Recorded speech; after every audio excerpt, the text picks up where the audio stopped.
Challenge దొంగ నిన్ను మించినోడు. ఒక పోలీస్ ఆఫీసర్ కూతుర్ని ప్రేమించినాడు దొంగ.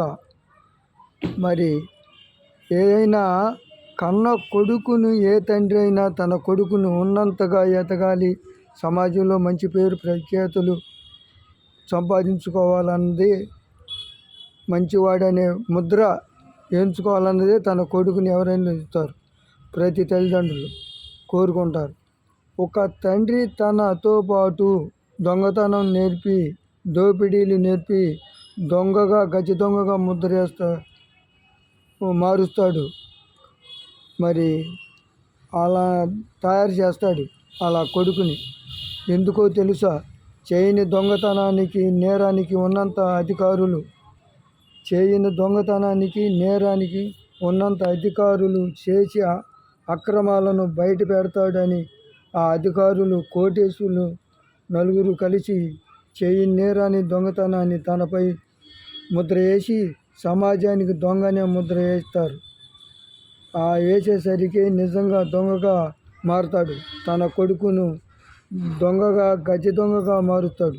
తండ్రి కొడుకులు ఇద్దరిది ఒకటే లక్ష్యం, ఉన్నంత అధికారులు ఖజానాలను దోసుకుంటాం, తన ఉన్న ఊరిని కోటీశ్వరులుగా చేయటం.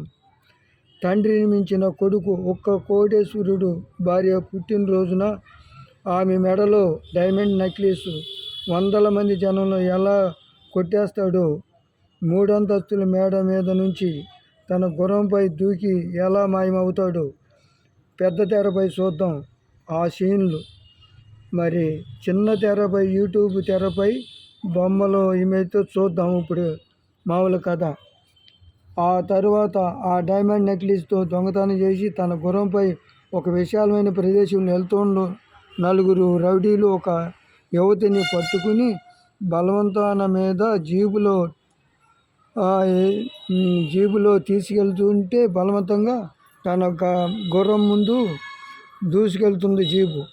అదే చూసిన హీరో వాళ్ళకన్నా 10 గజాలు ముందుకెళ్ళి వాళ్ళ రోడ్డు అడ్డంగా గుర్రము తాను నిలబడి ఆ రౌడీలను 5 నిమిషాల్లో నేలమట్టం చేస్తాడు పైడితో.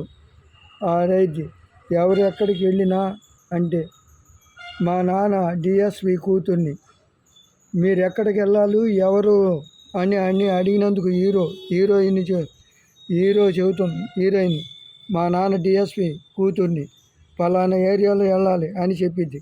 సరేనని ఆ రౌడీలు తెచ్చిన జీబులో ఆ హీరోయిన్ ఇంటికి దింపుతాడు. ఆ హీరోను వాళ్ళ నాన్నకు పరిచయం చేసిద్ది.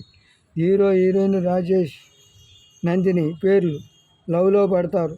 ఒక దొంగ ఒక పోలీసు కూతురును ప్రేమిస్తామని హీరోయిన్ నందిని నాన్నకు తెలిసింది. ఆ దొంగని ఎలా అయినా పట్టి వాడికి జీవిత ఖైదీగా చేయాలి అన్నదే హీరోయిన్ తండ్రి లక్ష్యం.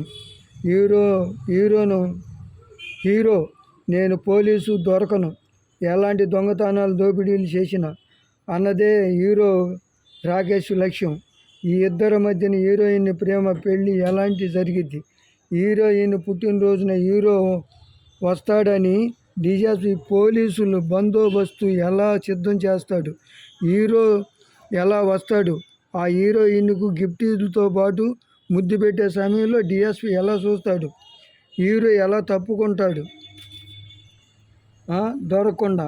ఒక పెద్ద మ్యూజియంలో డైమండ్, లాస్ట్ సీన్లో డైమండ్ ఉంటుంది, అది దొంగిలించడానికి హీరో వస్తాడు అని ముందే 100 మంది పోలీసు బందోబస్తు చేస్తాడు డిఎస్పి. అలా చేసినా సరే హీరో ఓ టాపు పైనుంచి మాయగా తాడుతో, అది బుల్లెట్ కోటుతో ధరించి హీరో ఆ డైమండ్ని కాజేసి 100 మంది పోలీసులు కాలుతున్న మాయమైపోతాడు. ఇలాంటి ఎన్నో సీన్లు మధ్యన ఉండయి, పాటలు ఉండయి, ఫైట్లు ఉండయి. ఇది అద్భుతంగా మరి సాగుతుంది. ఛాలెంజ్ దొంగ నిన్ను మించినోడు, కింద అండర్లైన్. ఛాలెంజ్ దొంగ మన సంపదలను, ఉండవాళ్ళ సంపదలను దోచుకుని లేని వాళ్ళని కోటేశ్వరుని చేసే ఛాలెంజ్ దొంగ వస్తున్నాడు పెద్ద తెరపై త్వరలో మీ ముందుకి, మన అందరి ముందుకి. మరి రచన మరి బీకే మూర్తి త్వరలో ఇది చిన్న తెర మీద నుంచి మీ ఆధారంతో పెద్ద తెర మీదకు వస్తుంది. ఛాలెంజ్ దొంగ, ఛాలెంజ్ దొంగ, ఛాలెంజ్ దొంగ, ఛాలెంజ్ దొంగ, ఛాలెంజ్ దొంగ.